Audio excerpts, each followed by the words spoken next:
안녕하세요. 이슈 포커스입니다. 오늘은 이제 며칠 후면 다가올 2026년 글로벌 경제와 금융시장 전망에 대해 짚어보겠습니다. 미국은 재정 부양으로 성장이 가속화될 것으로 보이고, 한국은 반도체에 올인하되 내수 회복이 과제가 되겠네요. 비트코인은 기관화 시대로 진입하면서 변동성이 줄어들 수 있다는 분석도 나오고 있습니다. 자세한 내용 들어보시겠습니다. 먼저 전문가님과 함께 2026년 글로벌 시장의 큰 그림을 그려보겠습니다. 박 교수님, 올해 증시는 어떤 흐름을 보일 것으로 예상하시나요? 네, 우선 세계 경제 성장률부터 말씀드리겠습니다. 국제통화기금, 즉 IMF는 2026년 세계 GDP 성장률을 3.1%로 전망하고 있고요. 경제협력개발기구인 OECD는 이보다 보수적으로 2.9%를 제시했습니다. 지난해 3.0%대에서 소폭 하락하는 수준이죠. 이것은 여전히 저성장 기조가 지속된다는 뜻입니다. 좋은 질문입니다. 미국은 2.1 내지 2.6%의 견조한 성장을 이어갈 것으로 보입니다. 반면 유럽은 1.1 내지 1.2%로 매우 약할 것 같습니다.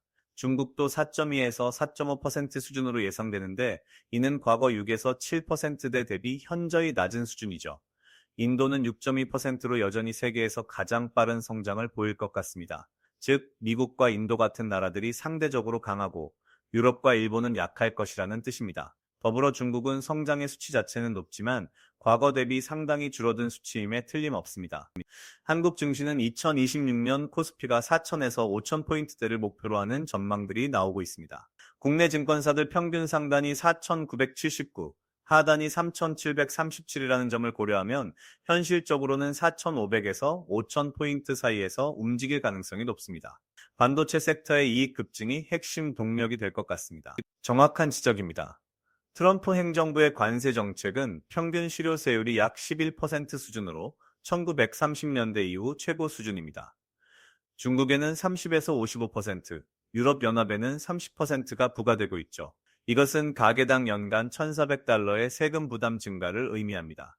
하지만 감세 효과가 이를 어느 정도 상쇄하고 국방비 지출 증가가 추가 동력이 될 것으로 보입니다. 네, 한국 경제는 2025년 1%의 저성장에서 2026년 1.8에서 2.1%로 회복할 것으로 전망됩니다. 회복의 핵심은 반도체입니다.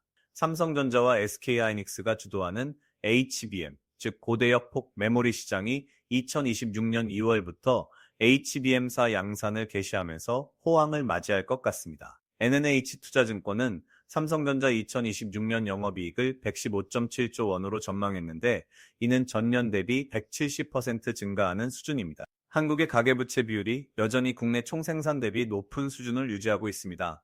이것이 고금리 환경에서 가계의 이자 부담을 늘리고 소비 여력을 제약하는 악순환을 만들고 있죠. 특히 인구 구조 변화, 즉 고령화와 핵심 생산 인구 감소가 가계부채의 질적 저하를 초래할 수 있다는 경고도 있습니다. 결국 반도체 수출은 호조를 보이겠지만 내수 회복은 더딜 수밖에 없는 구조가 되는 것입니다. 뿐만 아니라 금리는 부동산 PF에도 영향을 미치고 있습니다. 이미 수년 전부터 해결되었어야 하는 부동산 PF가 과거 정부의 정책으로 인해 브릿지론 상태에서 상당 기간 유예를 받은 상태인데 그 연한이 이번 연말과 내년 초에 몰려있는 상황입니다. 또한 상당수의 부동산 PF가 가짜본 PF로 갈아타고 있다는 우려도 있는 상황입니다. 브릿지론의 금리가 워낙 높다 보니 금리로 인한 이자비 압박을 줄이고자 가짜로 본 PF로 갈아타고 있다는 것이죠. 문제는 브릿지론 상태에서는 주로 제2금융권에서 대출을 받지만 대부분의 본 PF는 제1금융권 대출로 갈아타는 것이기 때문에 향후 금리로 인한 부채의 폭탄이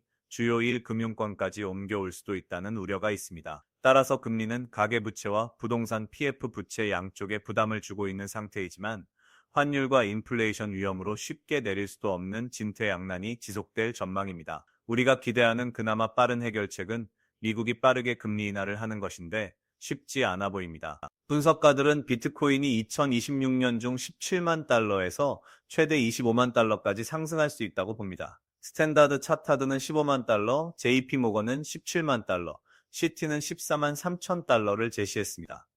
강세론자들은 20만에서 25만 달러까지 전망하기도 합니다. 흥미로운 점은 기존의 4년 주기 패턴이 붕괴되고 있다는 것입니다. 과거에는 반감기 전후로 급등락하는 패턴이 반복됐는데 이제는 ETF를 통한 기관의 지속적인 매수가 소매 투자자의 FOMO, 즉 공포와 탐욕 사이클을 대체하고 있다는 분석입니다. 2026년 유가는 하락 압력이 우세할 것으로 보입니다. 골드만삭스는 브렌트유 배럴당 56달러, WTI 52달러를 전망했습니다. 미국 에너지정보청은 브렌트유 55달러를 예상합니다. 웰과 컨센서스는 59달러 수준입니다. 이것은 공급 과잉이 주요 원인입니다. 국제에너지기구는 2026년 글로벌 원유 공급이 수요를 1일 384만 배럴 초과할 것으로 전망합니다. 오펙 플러스의 감산 해제, 미국 셰일, 브라질, 가이아나 등 비오펙 공급 증가, 그리고 전기차 보급 확대에 따른 수요 둔화가 맞물린 결과입니다. 종합적으로 2026년은 상반기 공격, 하반기 방어 전략이 유효할 것 같습니다.